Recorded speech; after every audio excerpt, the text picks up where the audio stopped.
கர்த்தருடைய பரிசுத்த நாமத்திற்கு மகிமை உண்டாவதாக. இந்த காலைவெளியை தொடர்ந்து தேவனுடைய வார்த்தையை தியானிக்க கர்த்தர் நமக்கு கிருபை செய்வாராக. திக்கற்றருடைய ஜெபத்தை அலட்சியம் பண்ணாமல் என சங்கீதம் 102:16 நாம் வாசிக்கிறோம். திக்கற்றவருடைய ஜெபங்களை கர்த்தர் கேட்கிறார். அவருடைய ஜெபங்கள் ஒருபோதும் அவர் அலட்சியம் பண்ணுவதில்லை. அந்நிய தேசத்தில் பரதேசியாக இருந்த ராஜாவுக்கு பானபாத்திரக்காரனாக இருந்த நெகேமியாவின் ஜெபத்தை கர்த்தர் கேட்டருளினார். அவன் மூலமாக இஸ்ரவேல் ஜனங்களுக்கு விடுதலை அருளப்பட்டது. இடிந்து போய் கிடந்த எருசலேமின் அலங்கங்கள் மறுபடியும் அவன் கட்டி எழுப்பினான். அவனுடைய ஜெபத்தின் மூலமாக தேவ பிள்ளைகளின் வாழ்க்கையின் மாபெரும் மாற்றம் உண்டானது. எகிப்து தேசத்தில் அந்நியனாயிருந்த யோசேப்பின் ஜெபத்தை கர்த்தர் கேட்டார். அவனுடைய தகப்பனும் சகோதரர்களும் வேறு தேசத்தில் இருந்தபோது யோசேப்பை கர்த்தர் கைவிடவே இல்லை.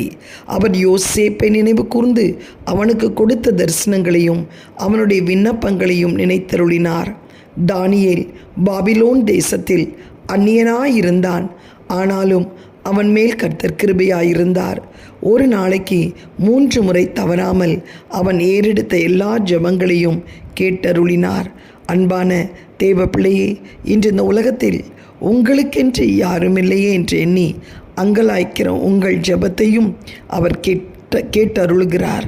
உங்களை சுற்றிலும் ஏராளமானோர் இருந்தாலும் சில நேரங்களில் உங்களை நலனை குறித்து விசாரிக்க ஒருவரும் இருக்க மாட்டார்கள்.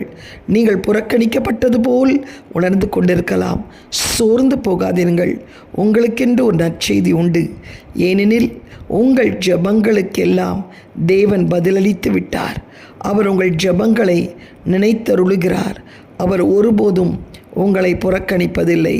எனவே உங்களை பலப்படுத்திக் கொள்கிற அதே வேளையில் தேவனுக்கு பயந்து அவருடைய வழியில் நடக்கிறவர்களாக இருங்கள்.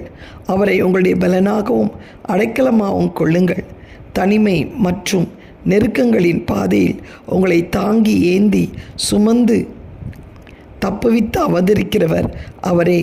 மனிதர்கள் உங்களை கைவிட்டாலும் அவர் உங்களுக்கு உதவி செய்து உயர்த்துவார். மனிதர்களால் புறக்கணிக்கப்பட்டு சோர்ந்து போயிருக்கிற நண்பரே, எழுந்திருங்கள். தேவனை நோக்கி பாருங்கள். அவரே உங்களுக்கு எல்லாவற்றுக்கும் எல்லாமுமாயிருக்கிறார். இடைவிடாமல் அவரை துதியுங்கள். உங்களுக்கு முன்பாக மகிமையான நாட்கள் வைக்கப்பட்டிருக்கிறபடினால் எழும்பி பிரகாசியுங்கள். உங்களை ஒருபோதும் கைவிட மாட்டார். இன்றைக்கு எல்லாரும் இருந்தும் தனிமை உன்னை வாட்டுகிறதா? நீ விசாரிப்பற்ற ஒரு சியோனை போல் இருக்கிறாயா? தள்ளுண்டவள் என்று இருக்கிறாயா? பட்டமரம் என்று உன்னை நினைத்து கொண்டிருக்கிறாயா? பட்சிகள் வந்து இளைப்பாறக்கூடிய கேதுருவாய் கர்த்தர் உன்னை மாற்றுவார். உன் ஜெபம் பரலோகத்திலே அங்கீகரிக்கப்படுகிறது. திக்கற்றவர்களை கர்த்தர் விசாரிக்கிற தேவன். அவர் உன் ஜெபத்தை ஒருபோதும் புறக்கணிக்க மாட்டார். தனிமை வாட்டுகிற நேரத்தெல்லாம் தேவனை நோக்கி அபயமிடு. கர்த்தர் உன்னை விடுவிப்பார். யோசேப்பை நினைத்தருளின தேவன், மோசேயை நினைத்தருளின எல்லாரும் தனிமையிலே கொண்டு போகப்பட்டார்கள். அவருடைய ஜெபத்தை எல்லாம் விசாரித்து கேட்டு அவர்களை திக்கற்றவர்களாக விடாதபடி நெகேமியாவை கடாட்சித்தருளின தேவன் உன்னையும் கடாட்சித்தருள்வார். உன் அங்கலாய்ப்பை, உன் அபயத்தை ஆனந்த களிப்பாய் மாற்றுவார். கண்களை மூடி ஜெபிக்கலாம்.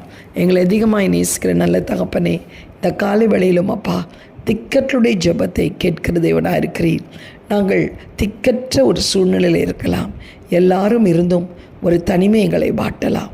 ஆண்டவரே, கர்த்தாவே, அப்பா, நாங்கள் அபயமிடும்போது, எங்களுடைய ஆத்மா அங்கலாய்க்கும் போது நீர் அதை ஆனந்த களிப்பாய் மாற்றினீர். நெகேமியா, ஆண்டவரே, யோசேப்பு, தாவீது, மோசே, ஆண்டவரை இன்னும் சொல்லிக்கொண்டே போகலாம். ஆண்டவர், லேயாள், அன்னாள், இவளை எல்லாம் நினைத்தருளின தேவன் எங்களையும் நினைத்தருளி எங்களை திக்கற்றவர்களாக விடாதபடி எங்களை தூக்கி நிறுத்துகிற தேவனாக இருக்கிறதற்காய் ஸ்தோத்திரம். ஆசீர்வதி இயேசுவின் மூலம் நல்ல பிதாவே, ஆமேன். God bless you all. Have a blessed day. Amen.